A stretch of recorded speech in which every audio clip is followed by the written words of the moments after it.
It's great to be with you. I apologize, I missed the last meeting. I was actually in Europe, and one of the nice things I thought I'd report on is I had a very good meeting with the Dutch. The same people that we had present here, actually I met with at their research institute.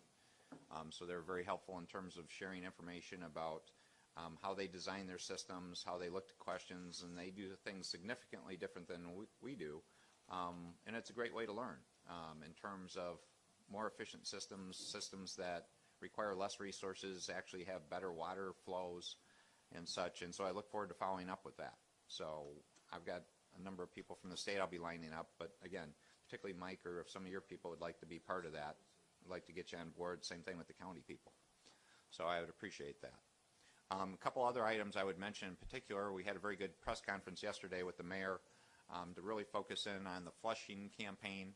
Again, we encourage all the residents to flush their bathtubs for 5 minutes, their kitchen sinks for 5 minutes after disengaging the filter. And this is an important step while we work on the process of replacing the lead pipes. So those are parallel paths we should be taking to improve Flint. And this will help coat the pipes faster and better to create a better environment for all. The other one was actually having the federal government with us, and I appreciate that partnership. So I describe it as a great example of the president's visit. So this was a great opportunity to have the city working with the state to work with the federal government and how we can all work together. We had a discussion about the Medicaid waiver and encouraging people to get signed up for the Medicaid waiver. The children of Flint can sign up for it, and pregnant women, and it's a great program that will allow targeted management services, and it applies to people whether they're on Medicaid already or not. If you're already on the system, you get additional services. If you are not, we can get you a good suite of services that are critically important. So we encourage all the residents that are eligible, all those kids, to get signed up for Medicaid. So those are, I think, very positive advances in terms of the work we're doing. So with that, I look forward to the discussion we're going to have today and how we can continue to move forward. And I appreciate the partnership with the mayor and the federal government and the city council as we do these steps. So thank you. Well, good morning, everyone. Before we continue with the agenda, if we can just have introductions. So if we start here and just go down the line and back up. Tom Beckley, Raftellus Financial Consultants. Larry Decker, Treasury. Tom Saxton, Treasury. Bill Standard, Raftellus Financial Consultants. Colin Grad, Raftellus Financial Consultants. Nick Anderson, Conductor,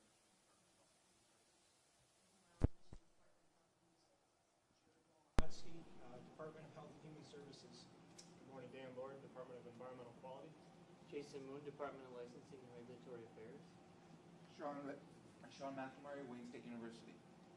Jeffrey McFadden, CDC, but assigned to the Department of Health and Human Services. Dale Jackson, Michigan Army National Guard. Imad Murad, Governor's Office. Good morning, Stacy Clayton, Governor's Office. Dave Waymire, Martin Waymire. Good morning, Laura Sullivan from Kettering University. Nick Lyons, Michigan Department of Health and Human Services. Mark Belichick, Genesee County Health Department. Lawrence Reynolds, My Children's Health Center. Jim Kosky, River James, Tennessee County. Mike McDaniel, City of Flint Fast Start Program. Nick Corey, Treasurer.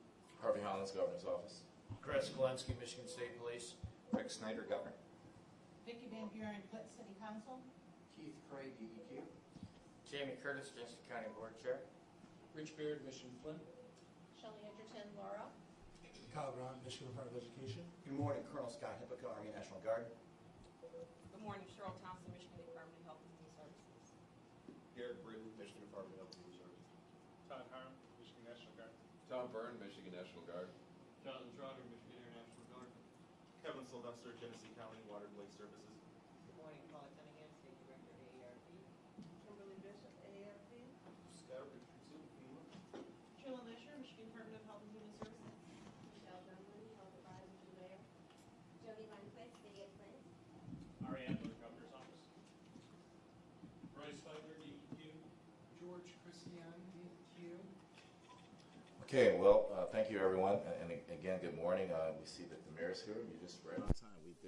We planned it this way, so you're right on time for the agenda. So, Mayor, your comments.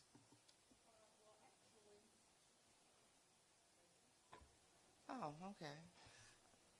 Some of the comments I were going to make, I see are going to be talked about a little bit further down when we talk about the awareness campaign, but I did want to say that we had our press conference yesterday, and while we had started at the beginning of May, we wanted to make sure people were actually actively involved. So I hope that yesterday's press conference let everybody know the need to flush and what the instructions are.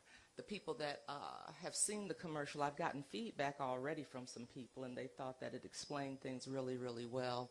And they were excited about the news as far as the no cost to that. So I'm hoping that we're going to get some results from that. I think I would like to have General McDaniel give an update on where we are with Fast Start program, because that's not on here, is it? As part of what my opening is, if that's okay, unless you want it at another spot. That's quite all right, General McDaniel. Thank you, Harvey. Thank you, Mayor. So we're doing a number of things.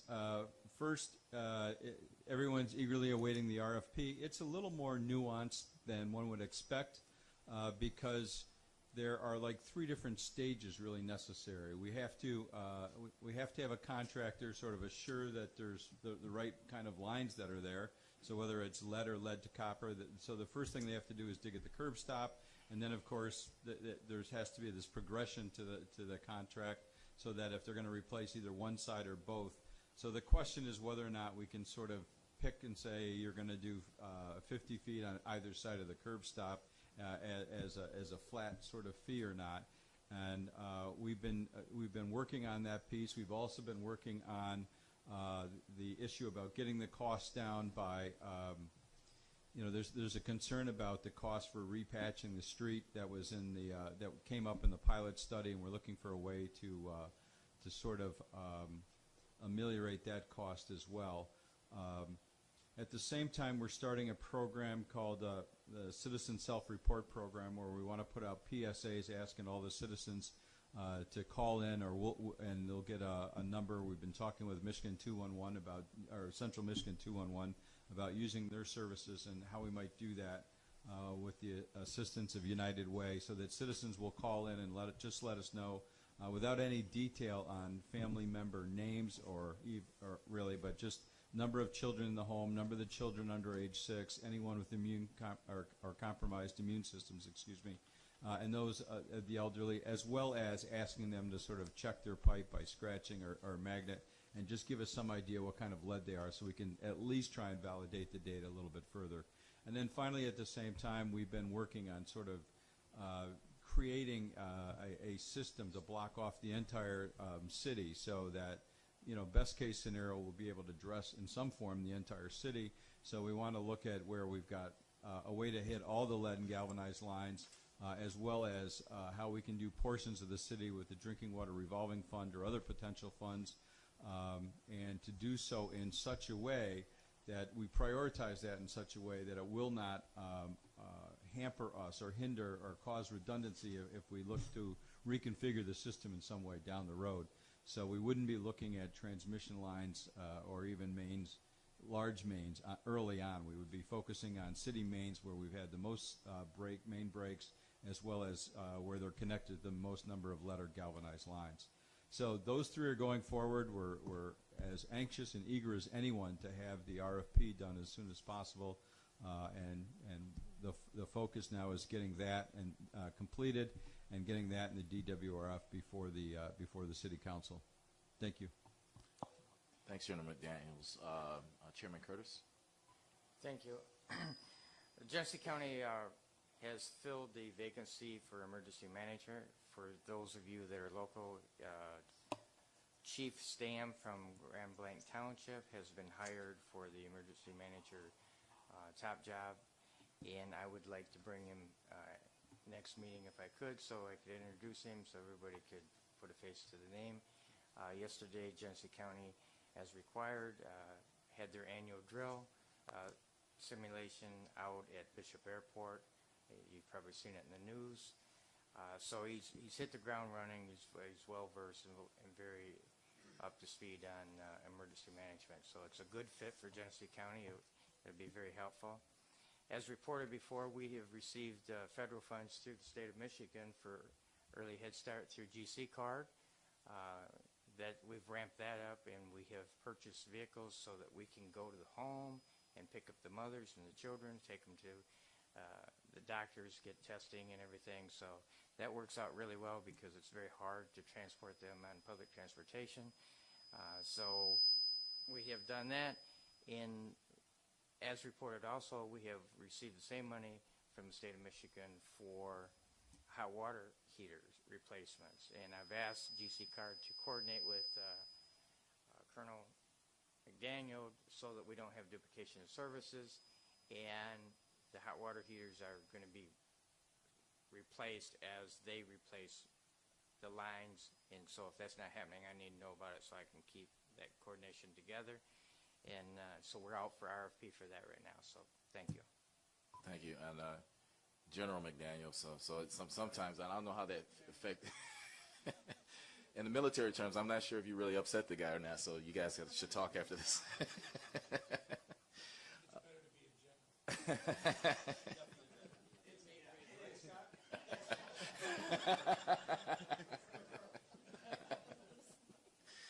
Okay, so next on the agenda we have the Flush for Flint awareness campaign, and Dave Waymeyer will take it from here. Dave. Thank you very much for the opportunity to be here. We'd like to talk a little about the Flush for Flint campaign. That was a name that's kind of assigned to us, and so we've worked within the parameters of that. We were asked about 2 weeks ago by the governor's office to assist in getting the word out on this. We reached out to our friends at Brogan and Partners, who have a strategic relationship with our company, and we worked with them for many years, but also handle the Michigan Department of Health and Human Services contract and handle a lot of their communications activities. So it was a great opportunity for us to partner up with them. They turned around an ad in a space of a couple of weeks. We've got an overall plan. Ahmad, you want to pop over the next slide there? Obviously, this is a joint effort by all three of the major players here. Our goal is to, as I think the governor said, to remove particulate lead by flushing it through the system and improve the coating situation. The basic request of the community is this flushing of their pipes, but we also have some other ideas on how to get water moving through the system. We'll talk about that in just a second. And one of the more exciting pieces of information that came out of yesterday is that the state will be paying for the entire water charge for the month of May. I think that should be a really important incentive for the community to step up and take this on, and I think that was a really great piece of information. Our overall campaign, we have radio, network, and cable TV that started today. The community here, the TV and radio stations, were extremely generous with us in terms of bonusing us extra spots over and above what would be normally included. We really appreciate their help, and the folks at Comcast also have stepped up and given us a lot of extra attention here. So we think that it's going to have a really good reach into the community. Radio, the same type of the situation. Both of those are supposed to be starting today, which is pretty remarkable since we got the contract signed yesterday. And we also will be doing YouTube and Facebook ads. We have earned media. We had the first of those news conferences yesterday. We'll be doing continued earned media. The local news reporters have indicated continued interest in this, and we will try to use a lot of different ideas to try to push that through. And then we'll have about 50,000 flyers that we'll be getting out to the community. I'll be sticking around for the Mission Flint meeting afterwards to try to figure out how we get those into the right places so that we can get them distributed as widely as possible. Those are the EPA flyers you may have seen already that are English on the front side, Spanish on the back side. Pretty straightforward, and again, just pushing that basic message of utilizing the water system pretty extensively over the next couple of weeks. You want to run? Why don't we just do the TV ad? We don't need to do the other one. So we put together a television ad, got it through the approval process, and we'll show that to you here in just a second. While we're working on long-term replacement of lead service lines in Flint, you can help by taking a turn. Turn on your bathtub, run it on cold water in your kitchen sink.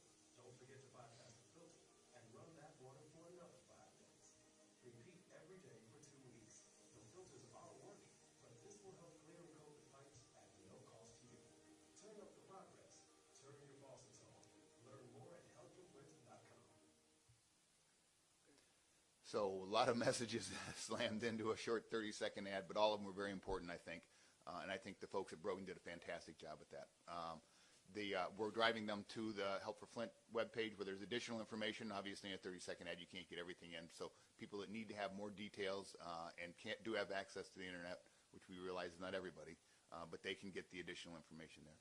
We had a good earned media activity yesterday, and the mayor and the governor were very good and got some really good questions. And I think, I haven't seen the coverage yet this morning, but my staff is putting together a share with the mayor's team, and I think we did pretty well on that. And then we also are continuing with outreach to the community, where we're going to be looking for ongoing coverage for the reporters and looking for opportunities to raise this. So, we were talking to some of the council people yesterday. This is the vehicle city. People do like their cars. Maybe we can figure out the next sunny day, if we ever have one around here, where we can encourage everybody to wash their cars. We can push that out, use some earned media, social media. It's a great springtime. Maybe we can get people businesses to wash sidewalks down. Just anything to get the water moving through the system. National Guard's left lots of vehicles and coming here. Maybe we can help ask them to help by washing their vehicles. We'll be thinking of try to be creative ideas like that. Just anything to get the water moving in a more emphatic way throughout the community.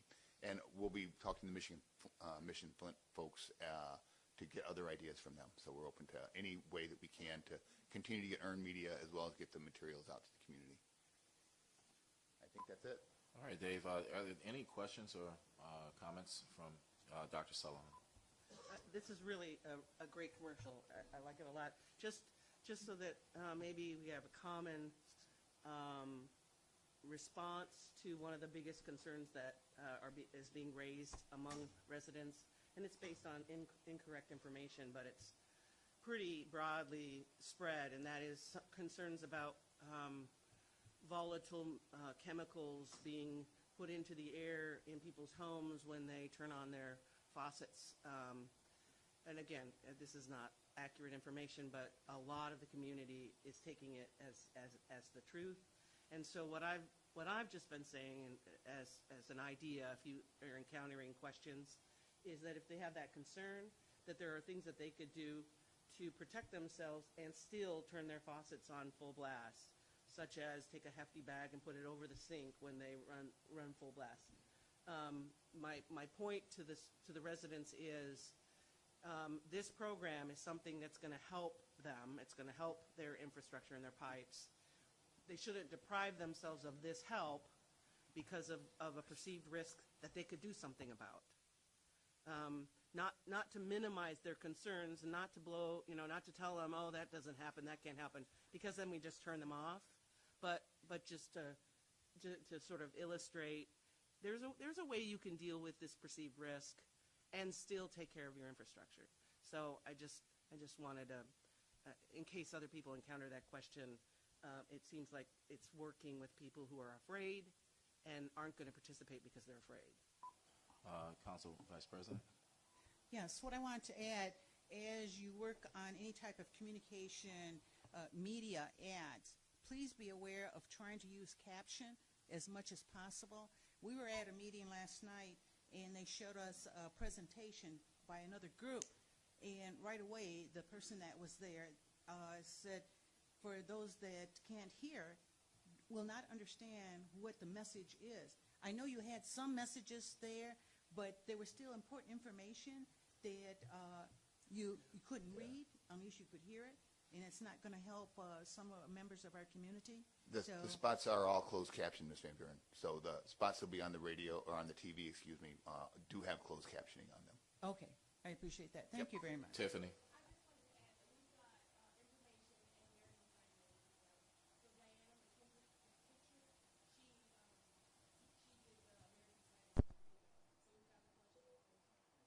So what was said, for those who are probably listening to this, that the American Sign Language is engaged with this effort too as well. What about translation in terms of Spanish? I believe they did do an SAP encryption on this. I'm not positive. I'll go back and double check on that. That was one of the things we discussed. And also the leaflets that are turned out are front and back, and the back side of them are in Spanish. Tiffany?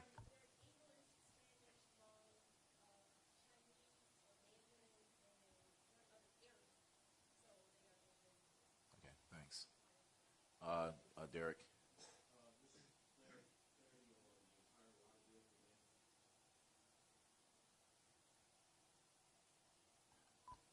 That's what we were told. I will defer to the state.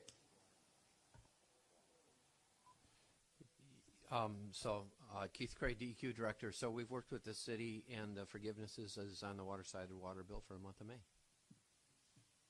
So clarity, the Flint residents receive a bill that has both water and sewage on it. Okay, and so this is for the water portion of the bill, correct? That is correct. Okay. Dr. Sullivan. And that's, there was an earlier message that some heard that it was one unit of water, but now it's the whole water bill, correct? With the mayor's and the governor's permission, yes, as we went back and talked with the city, it was easier to just say that for the entire water portion of the bill that there would be a forgiveness. Great, thank you. And if I could just add, the reason why that moved a bit is that the incremental funding was fairly significant, and we had some work to do to find it, but we did find it. Okay. Any other comments regarding that? All right. Yeah, Harvey, the only thing I'd mention going to Dr.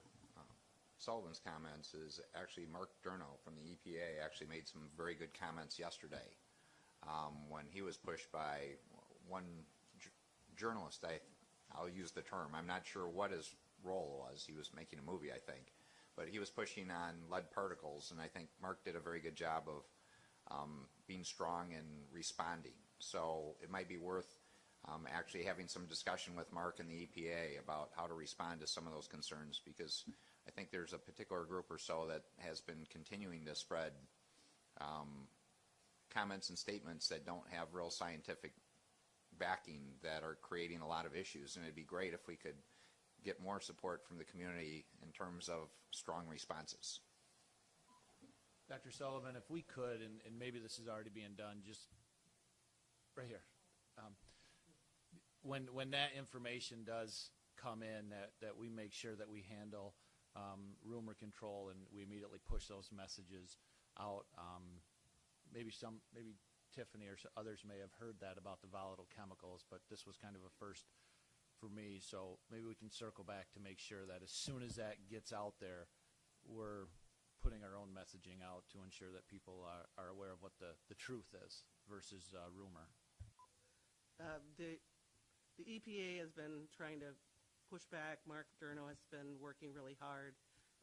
Mark Edwards has even entered into this discussion through his blog, trying to sort of set the record straight with the residents.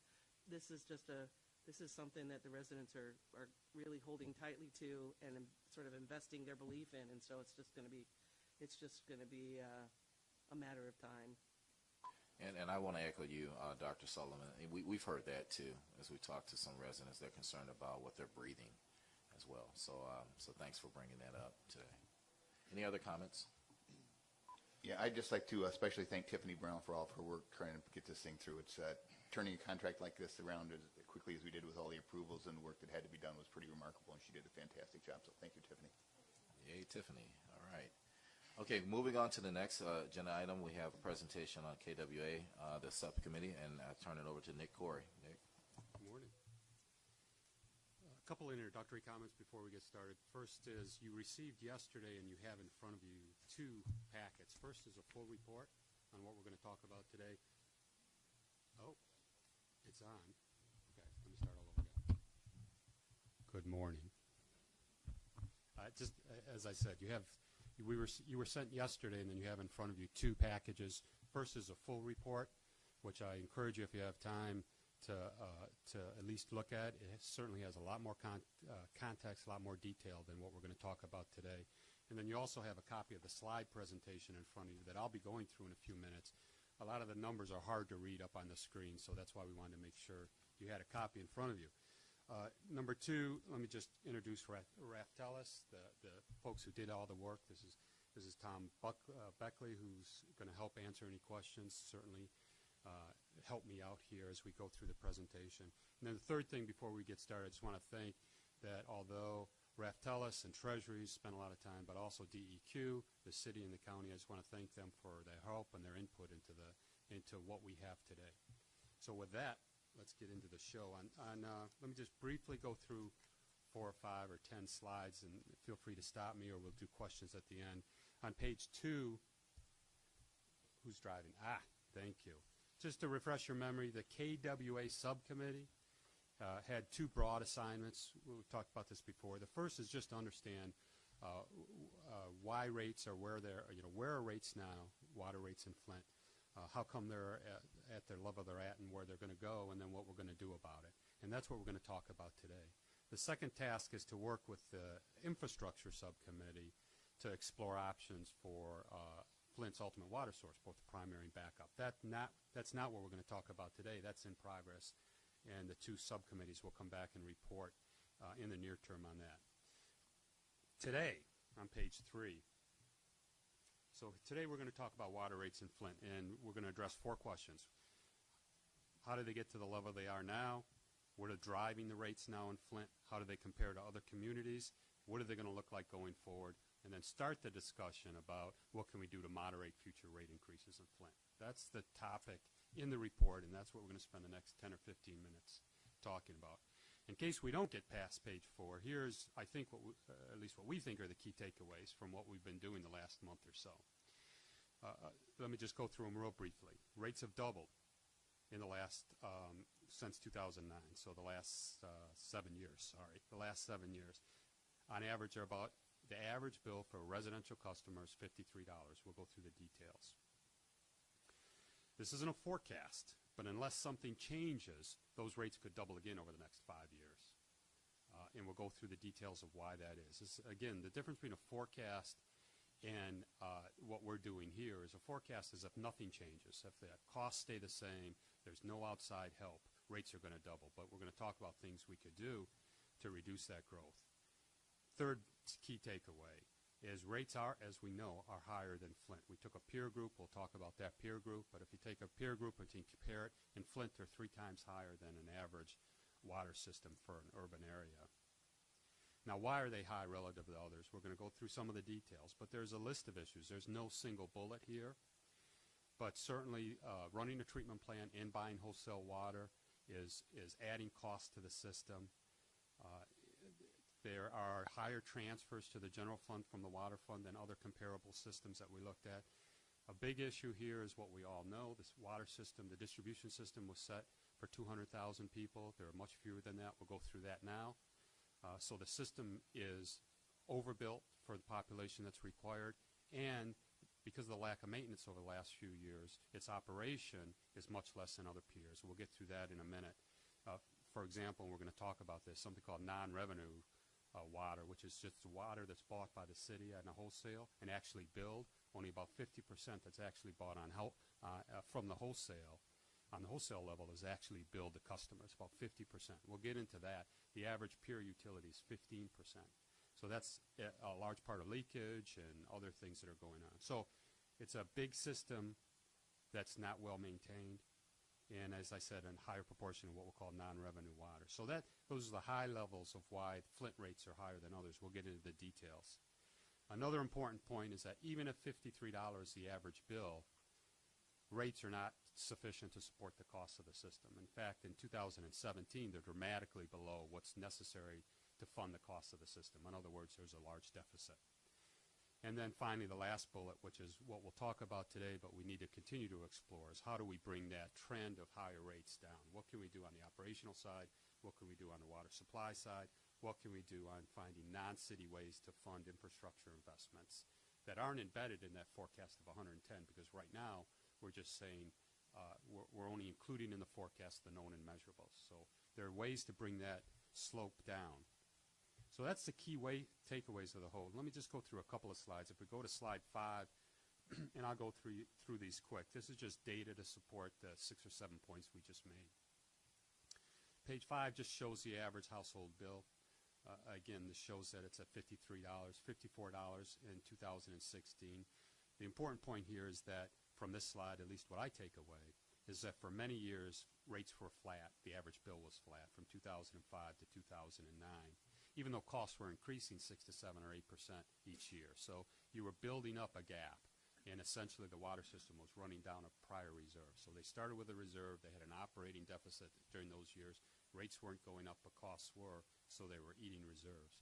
Beginning in 2010, then, rates have doubled, essentially, from 2009 to 2016. So page 6. Again, what's caused the nearly doubling of rates since 2009? Well, here are the big three. All the details in the presentation, we'll be happy to get to them. But here are the big three. As I just said, there were many years without any rate increases. So when they started raising rates, we had to raise them to make up for the past years in addition to cover ongoing costs. This idea of a reduction in customers, a reduction of average uses. The water system, as I'm learning as I get, is a high fixed cost business, which means it's really hard to vary your costs as consumption changes because you have all these essentially pipes in the ground. So in Flint, in other urban areas, but even more so in Flint, over the last 5 to 10 years, as consumption has gone down, costs haven't been able to decline as quickly. So that's why essentially rates have had to go up to make up for not just rising costs, but lower consumption. And then finally, just basic, the wholesale water purchases that the city has purchases, first from DWSD, now from Great Lakes Water Authority. It's been going up about 6.5% a year. There's some debate depending on the time period, but it's somewhere between 6.5%, 8.5% every single year. So even if everything else was normal, wholesale water costs go up every year, so rates have to go up to reflect that. So that's essentially at a really high level what's happened to rates over the last 10 years. They were flat, they doubled. Here are the 3 reasons they doubled. Now this is hard to see on the slide, but we just want to spend a second. It's a little boring, but we want to spend a second saying, of that $53, $54 for the average residential bill, what's that money spent on? And this breaks out by cost by each of those categories. And just to show you, there's not much surprise here. The biggest is basically operating costs, and that's about $15 million a year, about 35% of your total cost for the water system, is personnel, supplies, professional service, payment for utilities. The next 24% of the bill, about $11 million, is just your wholesale purchases from the Great Lakes Water Authority. Then you see capital costs, transfers to other city funds, means money coming out. We'll talk a little bit about that. It's a little over $6 million a year, about 14% of your bill. You have retiree health care, and then you have this non-revenue water, which is what I was talking about. As a city water system, you buy $1 of water from your wholesale, from Great Lakes Water Authority, but you don't bill a whole $1. So that essentially, I'm not sure there's much takeaway here. It's what you would surprise. It's no surprise what makes up the bill. So let's get to the third point. We've talked about how rates have grown. We've talked about what makes up current rates. The next topic is how do they compare to other urban areas and other water systems. Excuse me. Yeah. In the years 2014, 2015, we weren't purchasing water during that time. Is that correct? We weren't purchasing wholesale water when we were using Flint River. Correct? Yeah, I'm sorry. Yeah. I'm sorry. As I'm looking at the costs, does that mean roughly that the operating costs or the cost of purchasing water is roughly about the same as the cost of treating the water ourselves? No. I'm looking at this. You're looking at the graph. growth? I'm sorry, I'm not following you exactly. But I'm looking at, I think it was page 5. Yeah, the right? growth. And we're showing our costs for each year. So I'm sorry, you're asking is the water treatment part, is the cost of the water treatment the same about as the growth as just because this seems rather smooth. That's a good question. The wholesale price has been going up about 6.5, maybe a little higher. What has been the growth in the water treatment operating costs? Well, and we only operated the plant from approximately May 2014 until October 2015, right. So it's hard to get a very good trend on that cost, especially since it. Right. But in general, the cost of operating the plant was significantly less than buying water from Great Lakes Water Authority. So on page 5, wouldn't that have been reflected in the those overall rates? cost? Those rates never covered the cost. Right. Except possibly during that period when we were operating the plant, we may have been close to covering costs, but in general, as Nick mentioned, our current rates do not cover our current costs.